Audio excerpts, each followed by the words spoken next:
fueled by them to see the horizon, turn us to thousands. And on we'll go,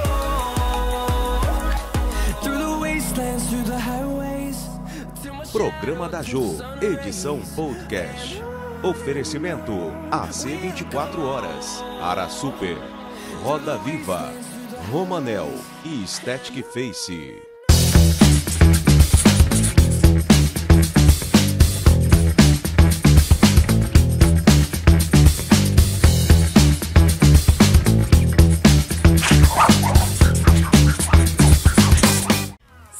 De junho, Dia Mundial do Meio Ambiente. Está começando mais um podcast da Jô.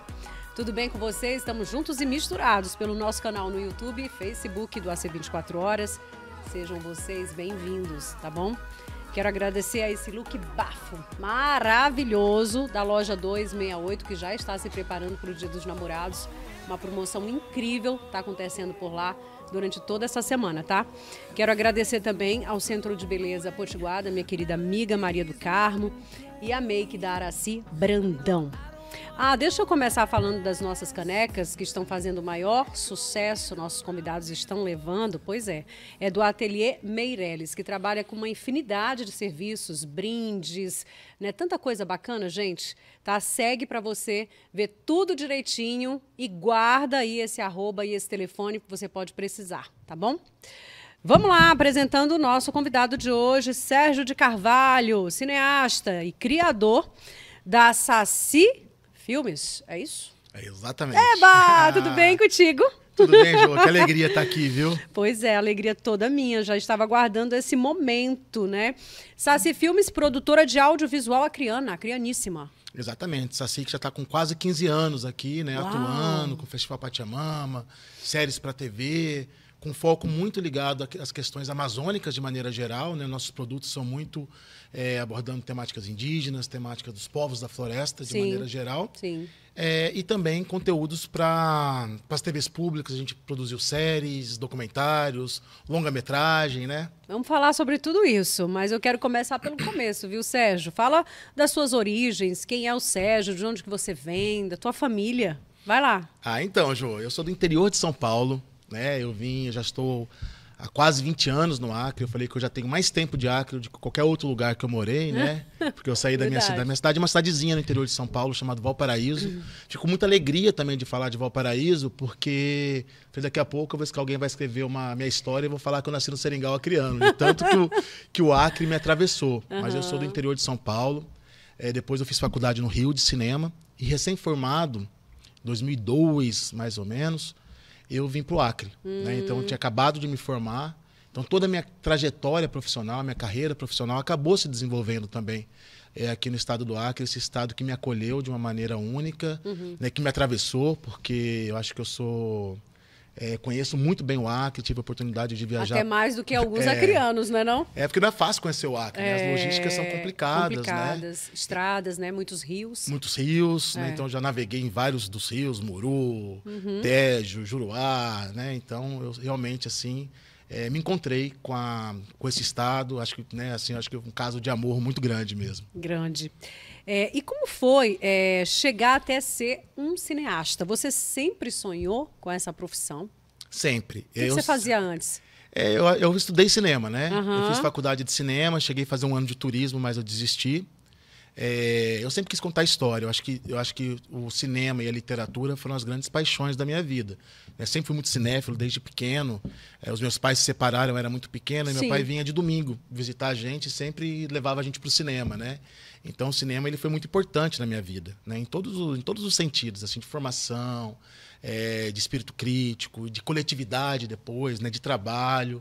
Então, acho que o cinema também é minha vida, assim, é tudo que eu trabalho, que eu faço, é com audiovisual, né? Então, é um sonho que sempre existiu, desde criança. Legal. E como é que foi, Sérgio, esse processo de aprendizado, né? Eu falo dos estudos mesmos, do conhecimento que você obteve, as suas referências, né, no cinema. Me conta como é que foi esse processo. Eu acho que a faculdade, na verdade, ela trouxe essa parte teórica, mas desde o primeiro semestre também eu trabalhei com cinema, né? Sim. Então teve um filme que eu acho que também ele foi fundamental na minha vida, que foi o Cidade de Deus. Porque logo que terminaram de filmar o Cidade de Deus, eu trabalhava numa produtora no Rio, que é a TV Zero, que foi uma grande escola para mim. E essa produtora, ela apoiou uma ONG que estava ali iniciando, que era o Nós do Cinema, que foi formada pelos atores do Cidade de Deus. Entendi. Então eu estava muito presente ali nesses processos de aprendizado com os meninos, né, e aprendendo também e vivenciando tudo aquilo. E aí o filme foi lançado e foi aquela explosão no Brasil Aquele inteiro. boom, né? Né, eu tive a oportunidade de estar no primeiro lançamento do filme. E o filme tem características que eu acho que, não de orçamento, não disso, mas da maneira de fazer, de trabalhar com não atores, de mergulhar na comunidade, né, de trazer essas questões periféricas, que eu também acho que foi uma das camadas que me influenciou aí para fazer o Noites Alienígenas. E aí você vem para o Acre, né, distante aí dos grandes centros, das possibilidades, com falta de apoio. Como é que foi enfrentar esse cenário? Eu me deparei com um lugar muito maravilhoso, assim. O Acre que eu cheguei, né, tinha tanta coisa acontecendo, né? E principalmente essa relação que eu tive desde quando eu chego no Acre com os povos indígenas e extrativistas, né? Eu começo uma pesquisa para um documentário que acaba se concluindo depois, que é sobre os companheiros do Chico Mendes. Então, tive a oportunidade de ir para a Reserva Extrativista, conhecer Raimundão, conhecer Nilson Mendes, conhecer Sabá Marinho, Dona Cecília, né? Personalidades do Acre que eu acho que deveriam ser muito mais valorizadas e que eu tive aulas de humanidade com essas pessoas. E da mesma forma com os indígenas, né? Eu quando cheguei no Acre, tive a oportunidade de ir para diversas aldeias também, né? Fazer amizades que perduram até hoje, assim. E eu acho que essa realidade realmente tocou muito profundamente meu coração. Assim, sabe, era o que eu estava buscando. Eu era muito novo, né? Com 20 e poucos anos, tentando entender o audiovisual. Tive a oportunidade de trabalhar para muitas ONGs aqui na época, era a SOS Amazônia, Amazon Link, que me possibilitou viajar muito pelo Acre, né? Junto com o Júnior, que foi um grande parceiro da Esfera Comunicações, a Charlene na VT. Então foram pessoas que trabalhavam com audiovisual, com produtoras ali, que me acolheram e que eu acabei assim conhecendo bastante da realidade acriana. Você chegou em qual ano aqui que você falou? 2003, que eu vim para morar. Você acha que o Acre daquela época é mais interessante do que o Acre de hoje? O Acre sempre é interessante. Eu acho que dizer um antes e um pós Mesmo nas difícil. mazelas? Não, o Acre eu acho que ele é interessante pela sua identidade amazônica mesmo, né? Agora, o Acre de hoje, eu acho que ele é muito mais triste. Eu acho que a gente tem uma questão muito séria que é das facções criminosas, que mudou a realidade social do Acre. As periferias estão, né, sofrendo muito com essa situação. Eu acho que a gente tem questões mesmo urbanísticas, né? Eu acho que Rio Branco está tão... E questões urgentes, né? Questões urgentes, assim, né? Então, eu acho que tem tá muito diferente, né? Eu acho que tinha uma efervescência cultural, uma efervescência, mas eu acho que essa efervescência ela está aí, de alguma maneira, prestes a explodir, a acontecer, né? Eu não acho essa coisa do antes e depois. Toda vez que a gente compara, eu acho que a gente pode cair em erros, injustiças e equívocos. Eu sempre penso nisso. Mas que é muito diferente do Acre que eu cheguei, agora está sendo, né? Mas, por outro lado, né, eu acho que essa força dos povos da floresta, essa força, eu falo muito assim, porque eu acho que é o que me trouxe para o Acre, o que me faz ficar aqui, o que me faz querer continuar. É saber que a gente, na cidade, no dia a dia, a gente não está muito conectado com isso, né? Mas acho que a pujança, essa força dessa cultura tradicional que o Acre tem, às vezes, tão distante da cidade, né? É o que realmente, assim, pulsa e me faz, assim, acreditar muito nesse estado. Muito bem. Tem internauta na área, viu, Sérgio? A gente manda ali, a galera manda as suas perguntas, né, nas nossas caixinhas. Aí, vamos lá, vamos falar sobre cinema. Internauta na área, primeira pergunta. Como é ser cineasta no Brasil de hoje? Eu acho que está melhorando, porque no último governo foi muito difícil. Todas as políticas públicas para o cinema foram desmanchadas, né? As políticas públicas foram realmente criminalizadas. O artista no Brasil foi criminalizado, foi desqualificado, com muita desinformação, né? Então, eu acho que a gente está num momento promissor, que eu acho que as políticas públicas para a cultura elas voltam a funcionar. Todos os trabalhos que eu fiz é resultado de política pública que pensou em descentralizar os recursos da produção audiovisual. Sim. Né? Então, eu acho que está promissor assim, o cenário. Eu acho que com a Lei Paulo Gustavo que está vindo aí, vai ter muito né? recurso para o audiovisual, para o Acre, né? Então, e eu acho que ser cineasta é isso. Eu acho que ser cineasta, né, além da coisa do recurso... É desafiador, não é não? Desafiador. E tem que estudar muito. Eu acho que tem que ver muito filme, tem que ler bastante, tem que, sabe, interagir, que eu acho que é isso que forma, né, o cineasta. Com certeza. Deixa eu falar aqui do Café Rio Acre. Olha aí, ó, uma empresa crianíssima, né? A gente sabe que todo mundo ama um bom café e o Café Rio Acre tem sabor, ele tem aroma, tem textura, tem paladar. Se você gosta de um bom café, prestigie então o Café Rio Acre, que está à venda nos principais supermercados da cidade. @Rio Acre Café é o Instagram para você, né, seguir e acompanhar as novidades. Qual foi a sua primeira experiência como diretor de cinema? Foi um curta-metragem na faculdade, que está no YouTube, viu, gente? Pra vocês assistirem meu primeiro trabalho. E o que era? É bem experimental. E eu escrevi o roteiro logo depois da minha primeira experiência com a ayahuasca também, que a minha primeira experiência com a ayahuasca foi no Rio de Janeiro. Então é bem filme de estudante de cinema, chama E os Vivos Não Dançam em Noites de Chuva. Aliás, eu adoro esses títulos, esses temas, essas coisas que você, sabe, dá para os seus trabalhos. Então foi bem experimental, um filme de amigos, de colegas de faculdade. Como é que é? Fala de novo. E os Vivos Não Dançam em Noites de Chuva. Putz, e aí? Que no filme assim, também foi muito legal, porque eu tive o privilégio de convidar para estar no filme, além dos meus colegas de faculdade, a Luana Muniz, que é uma travesti ali da Lapa. Agora ela já não está mais entre a gente, mas um grande nome, né, do movimento LGBTQIA+, com trabalho social, que teve até uma polêmica com o padre... Como é o nome daquele padre famoso, que não é o Marcelo Rossi? Peraí, sei. Fábio de Mello. Fábio de Mello. Fez um elogio a ela, né, assim, pelo trabalho social que ela faz. Legal. Que ela ficou eternizada com aquele bordão, tá achando que travesti é bagunça, né? Eu tive o prazer de ter a Luana contracenando nesse curta-metragem. Então foi minha primeira experiência ali como diretor. Você falou da ayahuasca, né, dos seus temas indígenas. Eu te acho muito ancestral, bicho. Assim, parece, não? Se identifica muito com isso, né? A que você atribui? Eu acho que assim, o meu encontro com a ayahuasca, né, isso foi no Rio de Janeiro, foi um encontro comigo mesmo, primeiro, né? Acho que com as raízes desse Brasil profundo, porque não dá para você falar de ayahuasca e não falar de povos indígenas, de povos negros, de tradição, né, Jô? Sim. Então, acho que foi muito decisivo para minha criação artística, política, espiritual, né? Esse encontro. E aqui no Acre a gente está assim, com mestres da ayahuasca, desde nas aldeias, nas igrejas, pessoas reconhecidas no mundo inteiro. E como diz o Ailton Krenak, essa grande liderança indígena, né? Ele fala que o futuro é ancestral. E eu acredito muito nisso. Assim. Eu acho que se a gente não se voltar agora para a nossa ancestralidade, né? Colocar o pé no chão. Agora mesmo você perguntou do antes e depois. Uma coisa que eu sinto no Acre hoje. O Acre está muito mais desmatado. Eu fiquei um tempo, né, ano passado, esse mesmo período lá na produção da série da Xuxa em Cruzeiro do Sul. Eu falei, caramba, há 10 anos eu senti que o Cruzeiro está muito mais desmatado. A reserva Chico Mendes está muito mais desmatada. Eu falo porque eu andei muito por essas... Você foi em loco, né? Eu percebo e eu sinto. Então, quando a gente vê os índices de desmatamento do Acre, né, que o Acre está entrando com força, né, nos índices dos estados que mais desmatam, eu acho que isso, de alguma maneira, impacta na gente. Da gente que está na cidade, seja né, estava vendo a matéria que o Acre, hoje, Rio Branco, está entre as cidades com maior poluição do Brasil. Nossos rios estão contaminados com mercúrio. Então, se a gente pensa que isso não impacta na nossa energia, no nosso espiritual, no nosso mental e na nossa própria saúde, então isso é uma coisa que eu sinto. Da diferença, eu acho que no sentido ambiental piorou e piorou muito. Eu tenho uma pena enorme das próximas gerações, porque se essa daqui, que está hoje aqui, não cuidar, meu amigo, eu não sei o que vem pela frente, não. Tem mais um internauta na área, vamos lá? Solta aí. Não acha a indústria do cinema historicamente desigual? Para quem vive no Acre, ainda mais, é uma pergunta do John.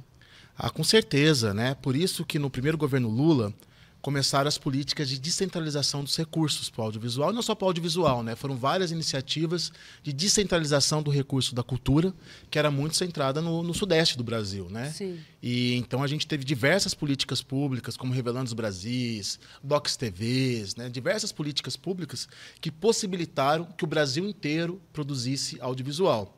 Políticas essas que foram que tiveram uma descontinuidade muito grande no último governo federal, né? E que agora está retomando. Então, eu acho que existe uma necessidade, ainda está longe do ideal, mas existe uma necessidade grande de reparação, né? E a gente aqui ainda tem uma questão que a gente chama de custo amazônico. Ainda, porque né? filmar aqui as passagens, os preços para vir para o Acre, da gente ir daqui para filmar em Cruzeiro do Sul, é um absurdo. Para desenrolar isso é Para difícil, desenrolar, né? então, a gente, além de tudo mais, a gente tem esse chamado custo amazônico que precisa ser debatido. Muito bem. Na tua opinião, o que o cinema tem que as outras artes não têm? Eu sou suspeito para falar, mas eu acho que todas as artes elas têm suas qualidades, seus encantamentos, né?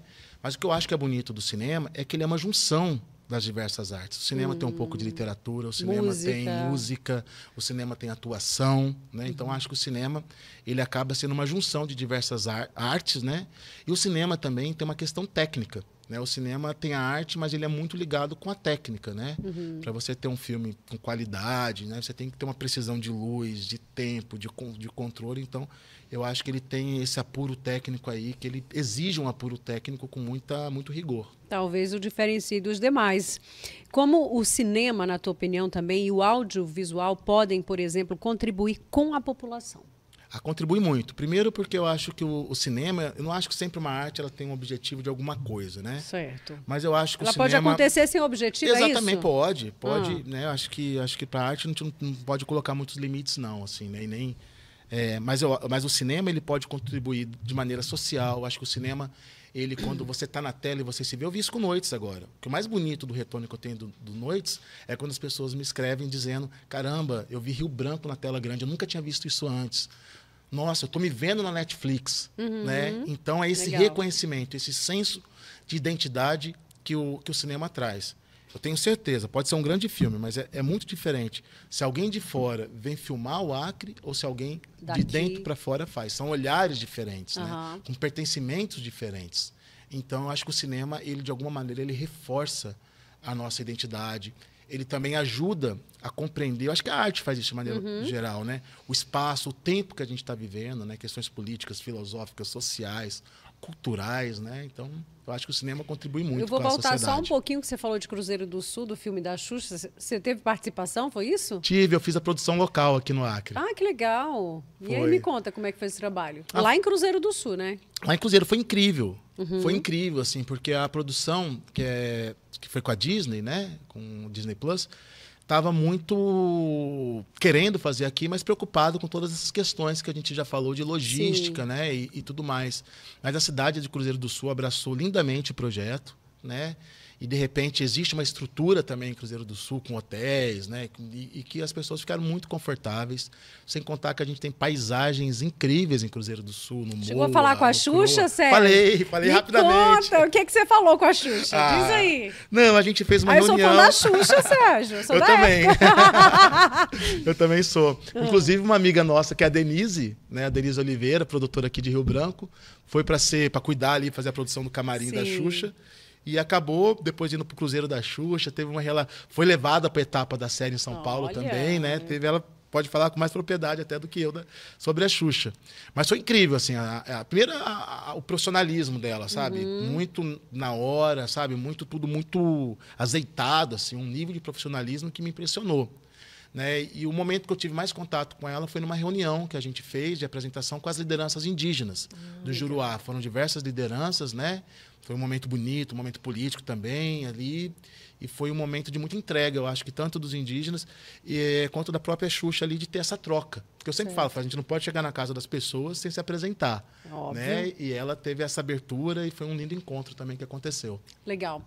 Vamos falar dos teus processos, dos teus sentimentos, no geral, quando você... o que você procura provocar nas pessoas quando você está escrevendo alguma coisa, dirigindo alguma coisa? Fala desses sentimentos pra gente. É difícil. Eu acho que o meu processo criativo, né, ele é muito de uma catarse mesmo, de coisas que eu nem sei, que tá ali apertando e que precisa criar forma, né? O Noites Alienígenas, por exemplo, ele vem de um processo doloroso, que eu tinha muita dificuldade de falar sobre isso, mas depois eu vi que é importante falar sobre isso, né? Que foi minha proximidade de uma pessoa que era dependente químico. E eu vivi, assim, de muito perto, né, toda essa dor que é essa doença que a dependência química traz, né? E aquilo estava no meu coração, né? E quando eu escrevi o livro, que o filme vem do livro... Eu lembro que você lançou o primeiro livro. Eu escrevi, foi para o Concurso Garibaldi Brasil de Literatura. Sim, lembro. Eu ia escrever um conto, mas eu precisava... nem eu sabia que eu precisava tanto falar sobre esse tema, né? E o livro, mais do que o filme, ele é muito voltado ali para essa questão dessa doença, que é a dependência química, que como o alcoolismo e outras doenças, né, nesse sentido, acaba adoecendo toda a família, né? E hoje a gente vive no Acre, se a gente vai no centro da cidade, a gente vive uma questão muito séria. Muito real, né? De saúde pública, mais do que de segurança. A segurança é uma interface, mas é sobretudo de saúde pública. A gente tem aí...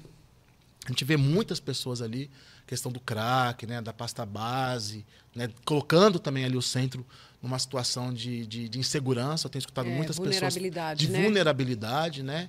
E são pessoas que estão gravemente doentes. Então, por exemplo, né, você falou o que me move a escrever. Quando eu escrevi o Noites, eu precisava falar sobre isso. Eu precisava falar sobre essa dor, sobre essa questão que a dependência química me traz. Mas muitas vezes, quando eu escrevo, eu falo, minha primeira arte, eu acho que é mais a literatura até do que o cinema. Eu gosto muito de escrever, escrevo pouco, mas gosto muito de escrever. Nem sempre é para falar alguma coisa de dor, às vezes é um encantamento também, né? Já teve momentos eu estava assim, sentindo, sabe, vivenciando um momento tão... de uma paz interior que dá vontade de expressar. Eu acho que é um sentimento de expressão desse universo inquieto sempre, né? O universo interior é muito inquieto. Então, é de botar forma naquilo que está ali em ebulição, né?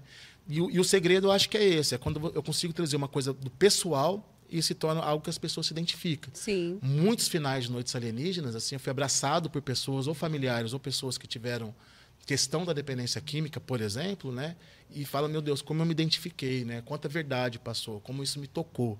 Então, aí eu acho que ela cumpre o papel, né? De trazer de uma coisa que está no meu íntimo e se torna para as pessoas. Coletivo, né? É isso, deixa eu falar da Roda Viva. A empresa de transportes de cargas está desde 1980 rodando o Brasil para chegar até você. A Roda Viva tem credibilidade, é pioneira, viu? Atende 100% Acre e Rondônia, tem filiais em Goiânia e São Paulo, oferece rotas frequentes para todo o interior do Acre. E aí tem aí, né, um serviço personalizado, rápido e seguro. Faça sua cotação 3212-3000. Acompanhe também as redes sociais da Roda Viva. Eu vou chamar já uma matéria para a gente conhecer um pouquinho desse trabalho. Aliás, eu vou soltar agora, tá lá, Peruccia? Minas Distribuidora. Já conhece? Então dá só uma espiadinha e eu volto já. A gente vai aqui, ó, né, ficar nos bastidores observando também. Vamos lá.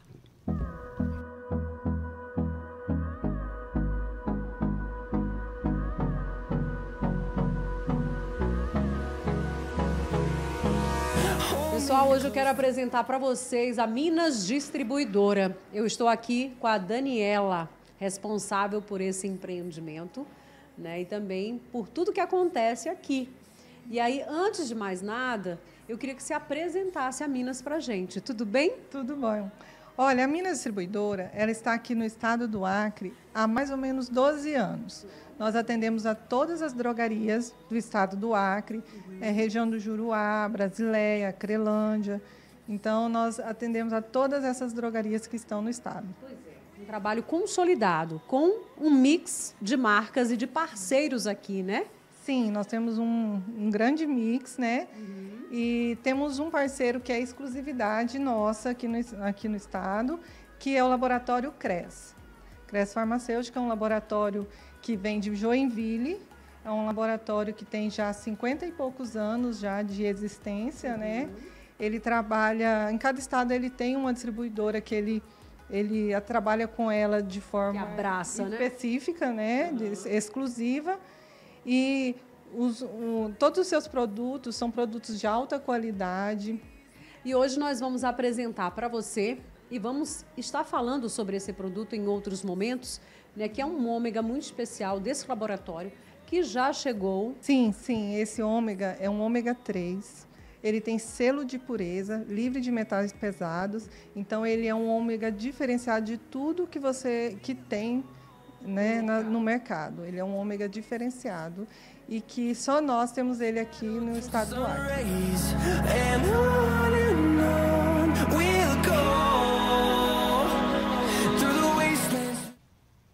Show!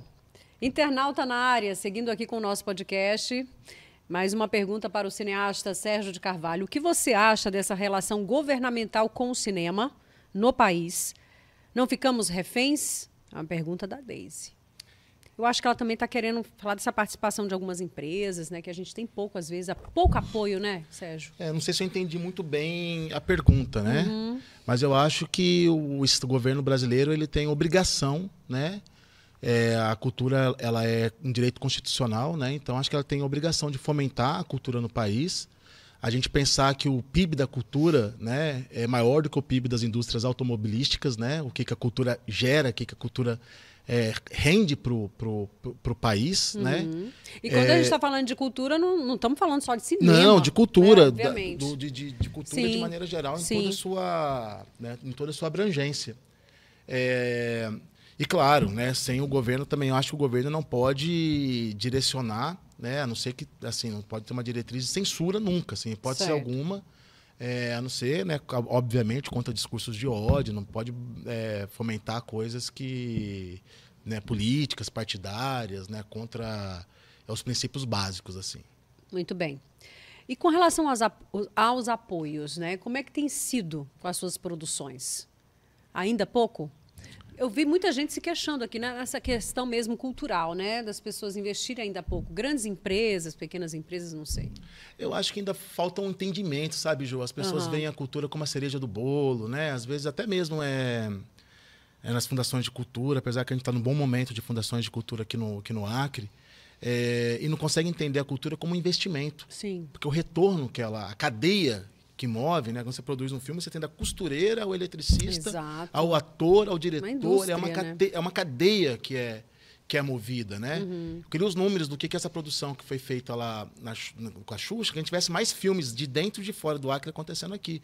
Porque aquece a economia, né? Move o setor hoteleiro, move restaurantes, move aluguel de carro, move segurança, move atores, figurantes, né? Então é grande a teia econômica que mexe com uma produção cultural. Você já atuou? No meu começo de carreira na faculdade já. Qual foi essa participação? Foi um curta-metragem também de faculdade, assim. Lembra foi divertido. do seu personagem? Não, era uma coisa também... Sabe, o estudante de cinema faz muita coisa experimental, existencial, né? Muito alguma bem. coisa nessa direção. Vamos voltar a falar de Noites Alienígenas. Primeiro, por que esse nome?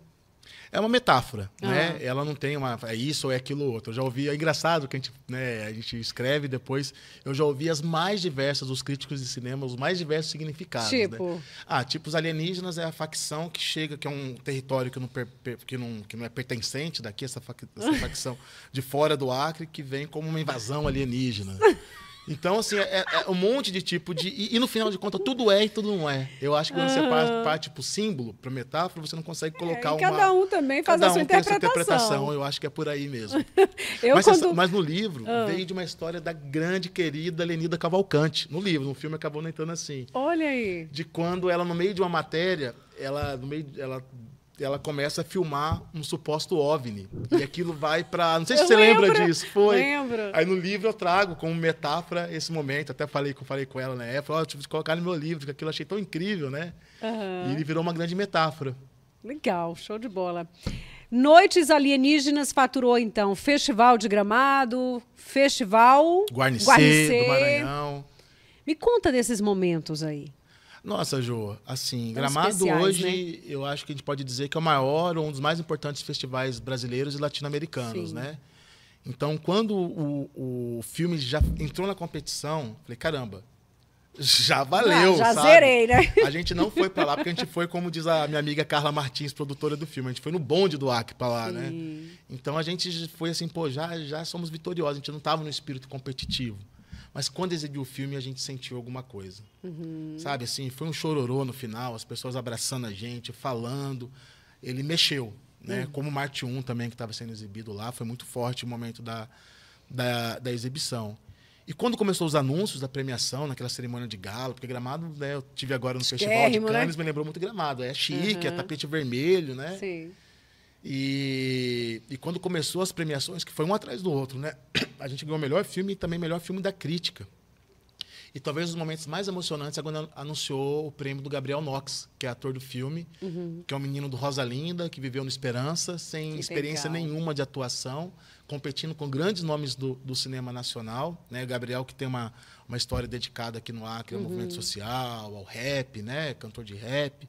Então foi um momento muito emocionante. Na hora que anunciou o nome dele, assim, eu... Aí você Conhecendo a história de despencou. vida dele, despenquei. Foi Muito bonito. bem. E como foi chegar à Netflix? É uma pergunta aqui do La Perurtia. Ele está cheio de curiosidades. Que como é legal. que Noites Alienígenas, né, está lá na Netflix? Noites Alienígenas é um ponto fora da curva da produção do Norte, assim, né? Tanto que a gente hoje, eu percebo que os realizadores do Norte do Brasil são muito representados pelo filme.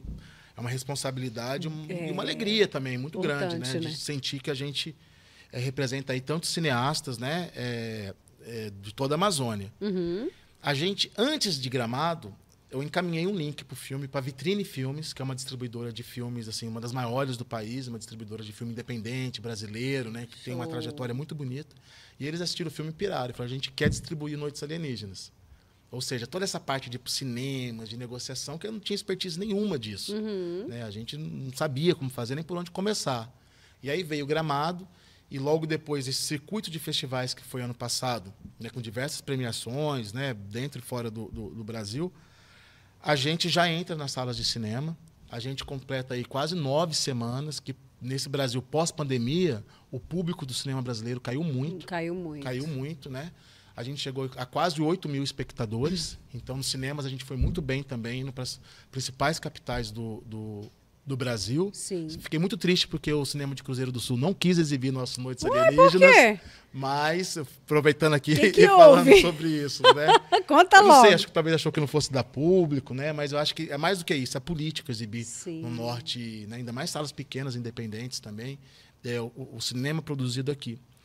E logo na sequência, essa negociação toda é com a distribuidora. A partir do momento que a gente assina o contrato com eles, a gente Sim. não é mais dono dessa trajetória comercial do Entendi. filme. E uma coisa que é muito importante colocar, porque deve estar um monte de pô, agora na Netflix, está cheio de dinheiro, tá ganhando bilheteria no cinema. E não, porque é um fundo. Quando a gente teve o recurso do governo federal para fazer o filme, 80% desse recurso volta para o fundo para que outros filmes possam ser feitos. Olha. Então, tudo que vier de lucro agora, até completar o valor que foi destinado ao filme, ele volta para o Fundo Nacional, para o fundo Setorial de Audiovisual. Para Então, outras obras. Para outras obras. Então, é importante colocar isso Isso também. é legal. É legal, porque a gente já teve ali, né? Então, é o momento agora do retorno, do retorno financeiro. Muito bem.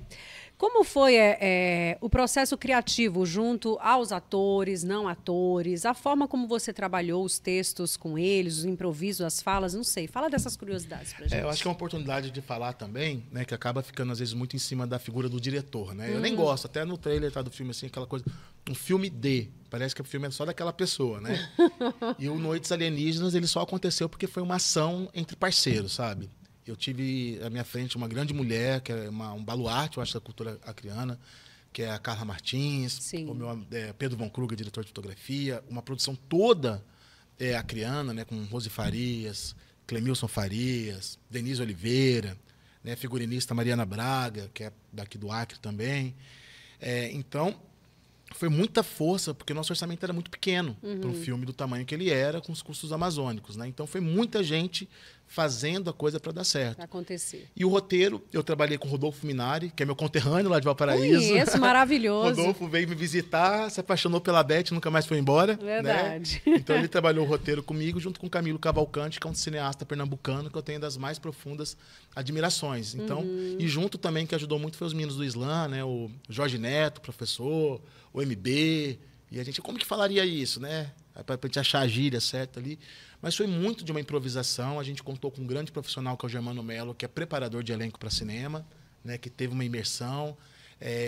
Gleice Damasceno, que está maravilhosa no filme também. A Gleice teve uma entrega, né, que não é uma história muito dela também, né, de uma menina de periferia, com essa questão, assim como eu dei esse depoimento, a Gleice já posso falar, porque ela já falou também publicamente, já enfrentou essa dor de uma codependência, de pessoas próximas com a questão da dependência química, né.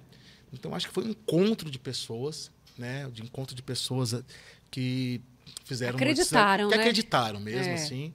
Né? em todas as fases, né? Da pré-produção, na produção e na finalização, que fizeram o Noites acontecer. Eu fico até meio assim de falar nome de um, esquecer outro, né? Porque foi muita gente boa, assim, que se dedicou para o filme acontecer. Mais ou menos assim, eu sei que você não vai ter isso bem sucinto, mas quantas pessoas estiveram envolvidas? Mais de 100. Média, mais de 100 mais pessoas. De 100. Você imagina isso? Eu e sei, qual foi figuração... o tempo de tudo isso acontecer? De eu falar de filmagem, foi quase um mês de filmagem. E a gente aqui também, né, principalmente ali no Preventório, no Morro do Mar Rosa, né, que ali foi o nosso lugar principal de filmagem, aqui pertinho também, aqui na aldeia, né, ali por detrás do Imperador Galvez, a igreja do Pastor Arnaldo Barros. Então foram de muitas locações que fizeram o filme acontecer. Muito bem. Tem mais uma pergunta. Vamos lá, Amanda, internauta na área. O que foi levado em conta para selecionar os atores que aparecem no Noites Alienígenas? Nós temos algumas figuras bem conhecidas, outras não, mas enfim, responde. Aqui no Acre a gente abriu uma chamada, né? A gente fez testes de elenco, né? E principalmente voltado para a faixa etária dos personagens. E quando chegou, por exemplo, o Gabriel, o teste do Gabriel foi um assombro, assim. Não tive mais dúvida, falei, é ele, Impactar. né? O personagem indígena, que é um nome, né, que a gente já está ouvindo falar muito, mas vamos falar muito mais, que é o Adanilo, que está agora, esse Rico de Amor, eu acho, 2 na Netflix, estava em Cannes comigo, estreando um filme argentino, né? Porque esse personagem da dependência química, eu não queria que não fosse alguém sem experiência de atuação, porque eu fiquei preocupado. Porque é uma carga emocional muito grande. Falei, como que a pessoa entra e como que ela sai depois? Então, eu senti que precisava de uma técnica de atuação ali. Sim. Né? Mais aprimorada, mais né? aprimorada, que a Danilo, esse ator indígena de Manaus, trouxe com muita maestria, né? O Chico Dias era um sonho. O Chico é um ator que tem mais de 100 filmes no currículo. Então, trabalhar com o Chico Dias, para mim, era um sonho que se realizou. Ele já esteve em outros momentos aqui, né? Ele foi convidado a um festival Pachamama. Ele foi homenageado. Foi quando eu falei a primeira vez para ele do filme, né? Ainda distante de acontecer. E quando chegou a oportunidade, fiz o convite. E ele prontamente aceitou, e aceitou com uma disposição, sabe, João? Uma generosidade, né? A Joana Gates também, que ganhou o prêmio, que é ela trabalha muito com figurino em cinema, né? Fez alguma coisa de atuação e teve essa entrega que também rendeu para ela mais de um prêmio no filme. A Gleice, que eu conheço a Gleice muito antes do BBB, né? E quando a Gleice ainda queria fazer teatro. Então, a personagem foi um pouco escrita para a Gleice também, já pensando nela, pela relação que a gente tem, né? Show de bola. Você também assina alguns documentários, né? Os mais importantes. Você me colocou 2 naquela chamadinha, mas vamos falar deles?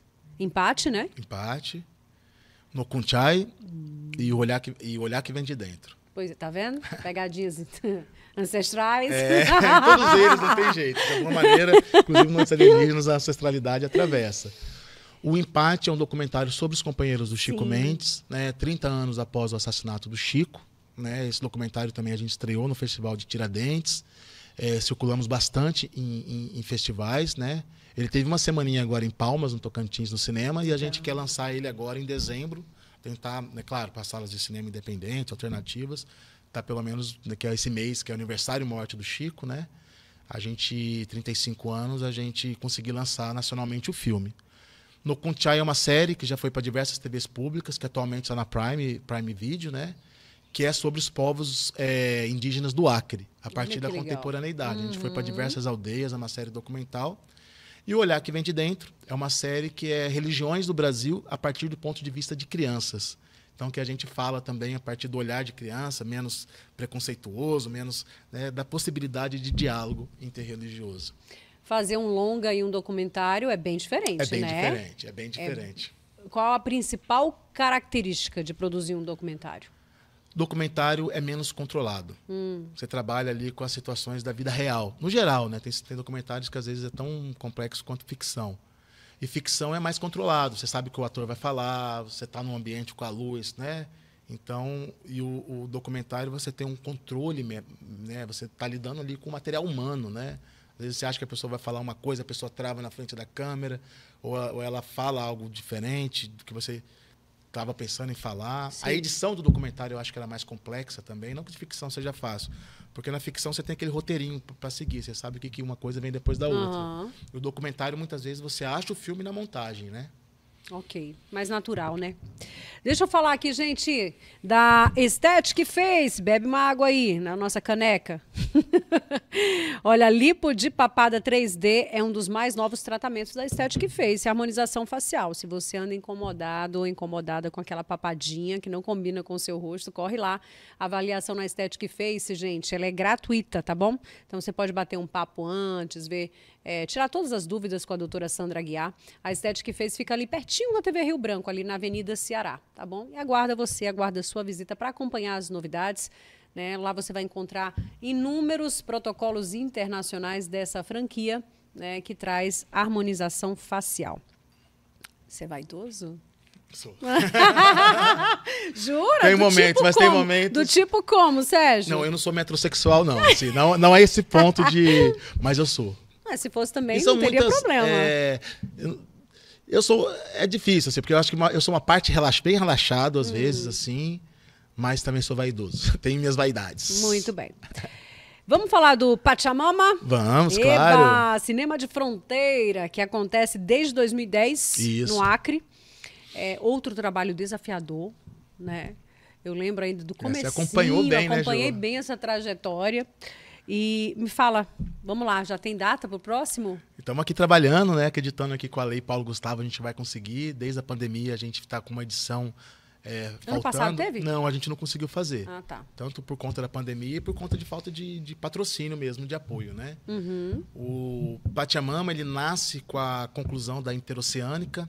Então, no momento que o Acre estava discutindo muito integração com o Peru, com Bolívia, né? Uhum. Então, naquela efervescência dessa discussão de integração com os países de fronteira, que o Pachamama nasce, no meu encontro também com a Carla Martins, com o Marcelo Cordeiro, que é da Bolívia, que hoje, né, tem Cadê o Marcelo, gente? Marcelo está com um projeto lindo lá no Cine Recreio, né, que eu acho que é importante falar. Ele está passando cinema independente, Que legal. filmes que estão estreando no Brasil inteiro, cinema nacional. Então, para quem gosta de cinema independente, brasileiro, assim, ele está com a programação lá diária no Cine Recreio, com muito pouco público, que é uma pena. Pois é, e teu parceiraço, né? Parceiraço. No Festival Pachamama. Um cara que tem super experiência também. Isso, então, né? Pachamama são 10 anos, uma década, né? Aham. Que a gente tem valorizando esse cinema latino, né? Eu não tenho absolutamente nada contra o cinema americano, gosto, né? Qual que é a questão? É que não tem espaço para os outros cinemas. Entendi. Cinema produzido no Brasil, cinema produzido no Peru, na Argentina, na Bolívia, no Chile, né? Então a gente conhece muito pouco dessa cinematografia. Né? Então, como eu acho que o Brasil está muito de costas para a realidade latino-americana, a gente interage pouco, né? Talvez por conta da língua, a gente acaba sendo com o olho muito voltado ali para os nossos colonizadores. E você deu uma visibilidade muito boa, né, para o Pachamama, até pela sua expertise mesmo no assunto.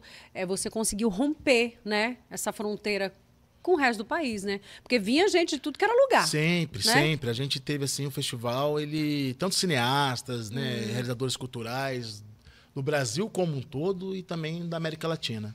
Pois é, sucesso total. Mas já tem uma previsão? A gente alguma quer fazer no coisa? final do ano, entre Eu vi novembro você e fazendo uma dezembro. chamadinha, não foi? Foi que a gente Disso. lançou uma revista dos 10 anos do festival. Aquilo era uma revista, Era né? uma revista dos 10 Ele anos. vai dizer, você nem viu o convite, né, João? 10 anos do festival. Sim, e aí, como é que foi esse Foi trabalho lindo. daí? A gente fez uma Um roda. registro de tudo. Um registro. A gente fez uma roda de conversa com as pessoas, né, que já colaboraram com o Pachamama, lembrando história que não falta, né? Não. Muitas Já histórias. passou algum perrengue? Perrengue? Tu lembra? Ah, vários. Conta um pra gente. Nossa, teve um que foi quando tava mudando essa coisa do DVD pro digital e ninguém sabia direito como fazer. Então os filmes chegavam, e sei lá, no segundo ano, 10 anos atrás, quanta coisa já mudou, né? Primeiro e segundo ano a gente recebia DVD. E aí a gente tava baixando o filme que não acabava nunca, que ia ser o filme de abertura. E eu falando lá na frente, a Carla Martins jogada na parede, já assustada, porque a gente não sabia que ia ter filme, porque o negócio não terminava de baixar. Casa cheia? Casa cheia. Casa cheia, autoridades. E eu ficava enrolando, né? Na fala, enrolando. E a Thalita, né, correndo de um lado pro outro, esperando chegar o filme para poder... Cara, eu acabei de falar, quando não tinha mais o que segurar, eu vi a mãozinha ali na projeção e o filme começou. Ufa, hein? Foi, ufa. Os bastidores são os melhores, gente. Sérgio, a relação do cinema com a política sempre foi muito forte no Brasil e no mundo, né? Em que momento o seu cinema se envolve com a política? Ou você? Eu sou altamente político. Eu acho que a arte é política. Eu não acredito em uma arte não política, porque até quando você escolhe não ser político, você está sendo político. Exato. Né? Então, eu não estou falando de política partidária, que eu acho que é essa a questão. Né? Eu acho que tem a política que é partidária, que é uma coisa, mas eu acho que a gente que faz arte... Dá para separar? Dá, obviamente. Eu acho que tem a política, está aqui falando... Né, falando sobre dependência química, falando sobre cultura, falando sobre cinema na Amazônia, é um ato político. Certo. É um ato político, né?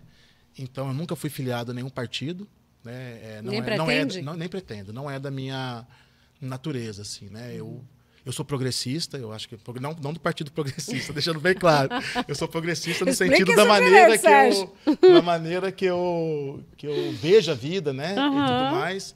Mas acho que tudo é político. Quando o Noites Alienígenas traz para todo o Brasil a questão das facções criminosas no Acre, é um filme político nesse sentido.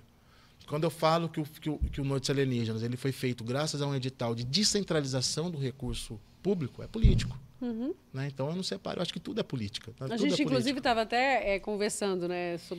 Tá muito chato. Algumas coisas estão chatas, sobretudo nesse universo, né, da internet, das redes sociais, cancelamento para cá, cancelamento para lá. O Sérgio estava dizendo que agora pensa 2, 3 vezes em falar alguma coisa, porque tá difícil. É bem assim, né? É isso, assim, você tem, né, essa coisa do hate, de repente tem alguém lá te falando, te criticando, você não sabe nem direito o porquê e da onde, né? E eu acho que isso atua na saúde mental das pessoas também, né? Eu não acho que o que está ali não tem um ser humano por trás, e não tem alguém que vai ser atingido, né? E a gente vê, às vezes, tanto ódio gratuito, sabe, Jô? Essa coisa de a gente ficar ali, você não tem profundidade em nada, você começa a discutir manchetes, você não aprofunda no texto da notícia, né? A gente viveu essa sociedade onde tem polêmica, tá bom, sabe? E o que eu acho que está se esgotando também, né? A gente tem visto... Eu mesmo, assim, eu acompanho pessoas que às vezes é vítima de hater na internet ou de algo... Injustiças mesmo, precipitado. Eu acho que as pessoas estão muito precipitadas. Porque essa coisa da urgência, eu vi, já tenho que comentar, já tenho que dar minha opinião, julgar, já tenho que rebater, já tenho que participar. julgar. E eu acho que a gente está numa era que tem criado muitas injustiças. Né? Muitas injustiças e muitos equívocos, né? Então você está mais ponderado, né? Porque você sempre foi de opinar. Mas eu estou mais ponderado. Eu tomei uma atitude faz uns 2 anos de ter saído do Facebook, que eu acho que lá é terra de ninguém, mas isso é uma coisa muito pessoal minha. Sim, também né? Concordo. E às vezes você está ali, sabe, você acaba o teu dia numa discussão que você vê que não vai chegar em lugar nenhum. E tem aquelas pessoas que são ótimos acusadores na rede social e te vê na rua, te abraça como se nada tivesse acontecendo, né? Então, para minha saúde mental, eu falei, opa, porque eu me conheço. De vez em quando, também nos grupos que eu saio, porque eu falei, eu não tenho inteligência emocional para estar em grupo de WhatsApp. Eu já entendi isso. Porque de vez em quando tu entra no embate ali e aquilo você não dorme direito à noite. E fica você muito pessoal, né? E fica muito pessoal, e daqui a pouco você não sabe nem mais o que você está discutindo, né? Porque quando fica no campo das ideias, tá ótimo, né? Cada um defende ali a sua, mas agora ninguém respeita mais também o que você pensa, né? Esse é o problema. Você acha que o momento é bom para uma produção cinematográfica ou documental no Brasil? Excelente. Que clima? Eu acho que é excelente. Eu acho que o Brasil está numa efervescência política. A gente é o centro do mundo com a questão amazônica. Né? O Acre é o centro do mundo hoje. Eu acho que a pauta da Amazônia, quando a gente pensa nas mudanças climáticas, é urgente, o mundo quer saber.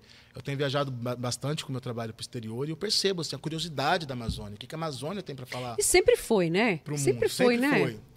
Então, eu penso que hoje a gente tem possibilidade de fazer produtos que refletem esse Brasil dividido, polarizado, não para ficar na rapidez e na urgência, porque acho que essa é a diferença também da rapidez e da urgência das redes sociais, para quando você faz uma obra de arte que consegue aprofundar um tema, que consegue trazer reflexão para a sociedade. Você pode concordar ou não concordar, mas ele propõe uma discussão, né?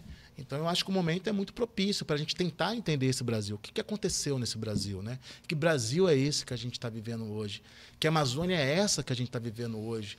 Muito do que eu tenho lido, né? Eu pelo menos fico feliz que as críticas do Noite, elas foram, né, a grande maioria foi muito positiva. E sempre tinha um tema muito recorrente, que é de trazer uma Amazônia urbana também. Né? Uma Amazônia com cidade, com gente, com pessoas, né? Não que não fale da floresta, porque eu acho que quando a gente fala da cidade amazônica, de certa maneira, você também está falando sobre a floresta ou a ausência dela. Mas eu acho que a gente está num momento também com as políticas públicas para a cultura novamente se organizando. Com a Lei Paulo Gustavo, que é uma lei principalmente para o setor audiovisual. Eu acho que o Brasil inteiro vai produzir muita coisa, curtas-metragens, Tomara, médias, né? Que longas. seja muito bem aproveitado Então, mesmo. eu fico imaginando daqui, sei lá, 10 anos, quando a gente vê todo esse produto refletindo esse Brasil de agora. Esse Brasil que, de repente, a gente vê que ele é misógino, que ele é homofóbico, né? Onde teve um aumento de células nazistas. Mas esse Brasil também que resiste, esse Brasil que propõe, esse Brasil que está aí, né? Que está aí em efervescência, né? Então, eu acho que a produção cinematográfica que vai vir desse período, a produção artística que vai vir desse período, vai ajudar a gente a entender o que a gente está vivenciando. Existe cinema de esquerda e de direita, Sérgio? Direita? Nossa, eu vou falar uma coisa polêmica. Eu, ultimamente, não tenho muito acreditado em direita e esquerda, não. Eu acho que a gente tem que atualizar esses conceitos, né? Esse Por quê, conceito lá Sérgio? da Revolução. Eu acho que a gente tem pessoas que Tá são mais... defasado? Porque eu já vi gente de esquerda, às vezes, de esquerda e direita, né? É um dualismo, né?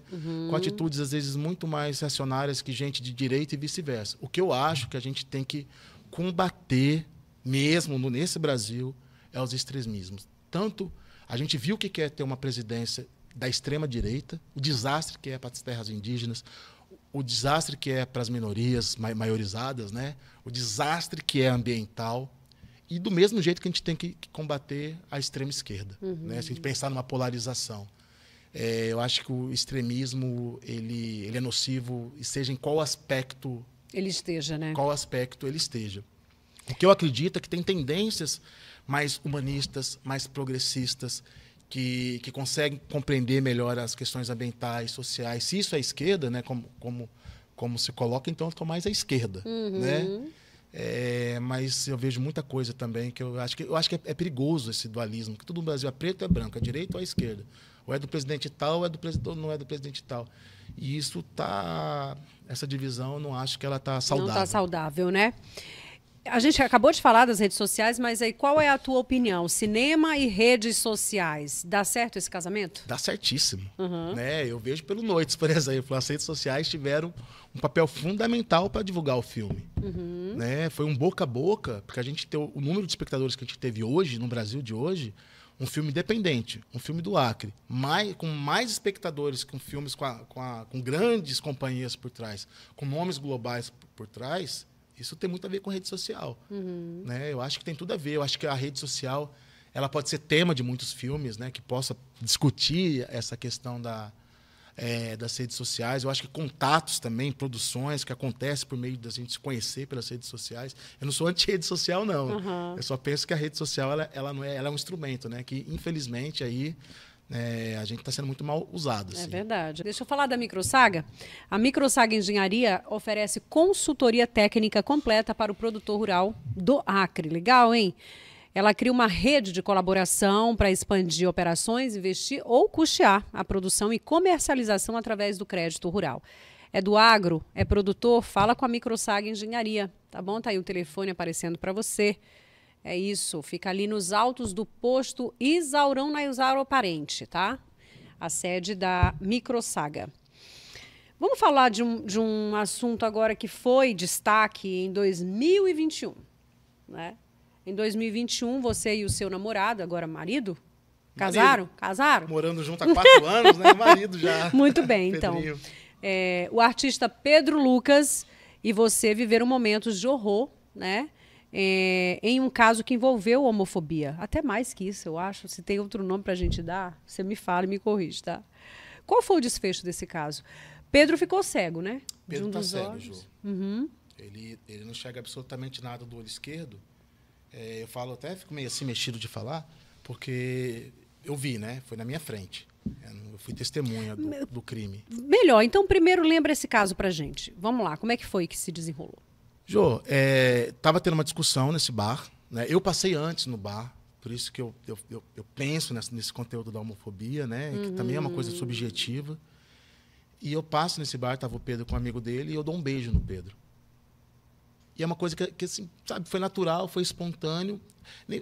Era um dia de pandemia, o primeiro dia que ele saiu de casa, o bar era na conveniência do posto que fica na frente da minha casa. Né? Era por volta de 4 e pouco da tarde. E eu, sabe, quando me mexe, falei, cara, eu não devia ter feito. Tinha mais uma mesa ali do lado. Você sentiu, né? Eu senti, né? E, enfim, quando eu volto para lá, porque eu escuto uma confusão de casa, o irmão do Pedro chega, estava em casa, falou, cara, eu acho que o Pedro, eu falei, não é possível que o Pedro tá numa confusão. Ele estava assim, ele passou em casa, vi ele, né? E quando eu corro lá no posto, estava uma confusão generalizada, o amigo do Pedro no chão, né, o pessoal chutando o amigo do Pedro. E depois, eu penso muito como cena, assim, eu acho que eu fiquei tão nervoso, eu já vi esse senhor segurando o Pedro, né, ele segurando o Pedro, e com a chave de fenda, enfiando a chave de fenda no olho esquerdo do Pedro. Até hoje eu me culpo, às vezes, porque eu paralisei, eu não consegui gritar, não consegui ir para cima, eu fiquei tão horrorizado, porque talvez foi uma das cenas mais bárbaras, né, que eu já presenciei, né? De ver uma pessoa que você ama ali com um grau de brutalidade, porque eu acho que enfiar uma chave de olho, de fendas no olho de uma pessoa é animalesco, sabe? Sim. E é uma coisa assim de uma violência, né? E aí depois foi aquele horror, né? Esguichando sangue do olho do Pedro, eu correndo para o hospital. No hospital já ali, enquanto o Pedro estava deitado, que o médico já falou, ele perdeu a visão. Provavelmente atingiu o nervo óptico. Sabe? Aquela coisa não processava, assim, né? Então foi um horror muito grande, um horror. Eu acho que essa é a palavra, o horror, assim. E depois eu fiquei me questionando, sabe? Foi homofobia, foi uma discussão de bar. O que foi a primeira discussão de bar? Acabar com uma chave de fenda no olho, não tenho que me explique, que me justifique isso, né? E depois eu olhando as redes sociais do agressor, eu realmente não gosto de falar o nome dele.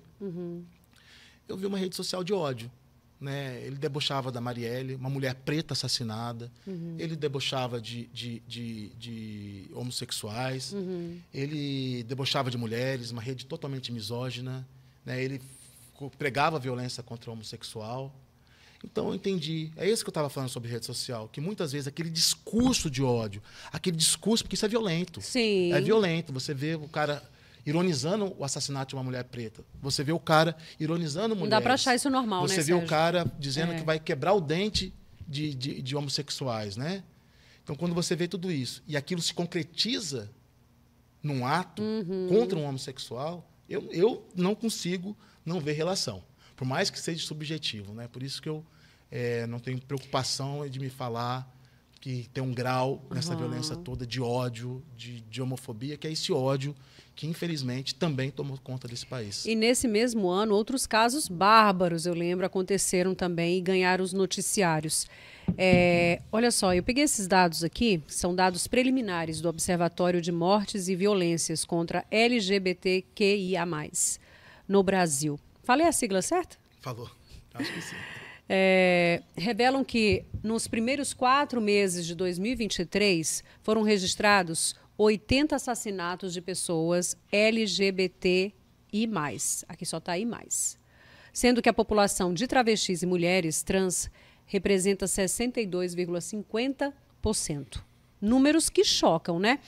Eu queria que você falasse para a gente como é que foi o desfecho desse caso. O que aconteceu quando a gente fala de justiça?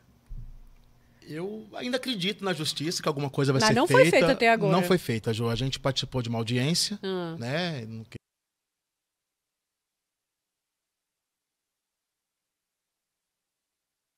Tem muito bom senso, né? E que é exemplar uma punição no caso dessa. Não é uma questão de vingança. Eu sempre falo muito isso com o Pedro, sabe? A gente não tem que, de maneira alguma. O Pedro respondeu, acho que a isso, num show maravilhoso que o Pedro fez no Sesc, né? No qual ele emocionou todo mundo, de alguma maneira, trazendo essa dor em forma de arte. Eu acho que a gente tem que ressignificar, né? Que é muito diferente de vingança, mas a justiça precisa ser feita para que outros casos como esse não voltem a acontecer. Né? Eu aqui no Acre, diferente, que eu estou aqui quase há 20 anos, eu posso pelo menos falar que eu já perdi uns 7 amigos homossexuais assassinados. Eu lembro do Francisco Dantas, eu lembro do Adriano da Garibaldi Brasil, eu lembro do... Como que era lá do PT? O Zé Alexandre. E todos com requintes, né, de crueldade. Isso, essa coisa da chave de fenda, eu vejo isso. Porque geralmente, quando o crime é contra... É crime de ódio, é com muita crueldade, é com muita violência, né? Então eu falo assim, ainda bem, Jô, que a gente é artista. Eu sempre penso isso, ainda bem que não é a gente o agressor, sabe? Ainda bem que não é a gente que está ridicularizando e ofendendo minorias nas redes sociais. Falei, pelo menos, assim, eu falo sempre isso pro Pedro, Pedro, não é a gente. O que a gente tem para responder é com o nosso cinema, é com a nossa música, Exato. é com a nossa arte, sempre, como a arte, a política, né?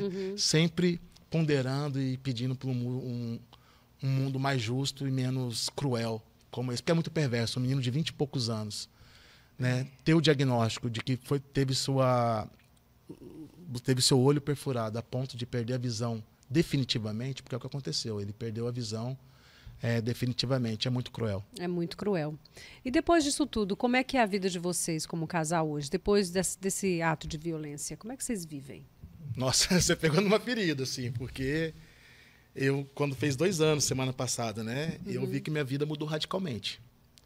De ter um cachorro na casa, que a gente ficou também inseguro, né, de, sei lá, algum tipo de retaliação, coisa desse tipo.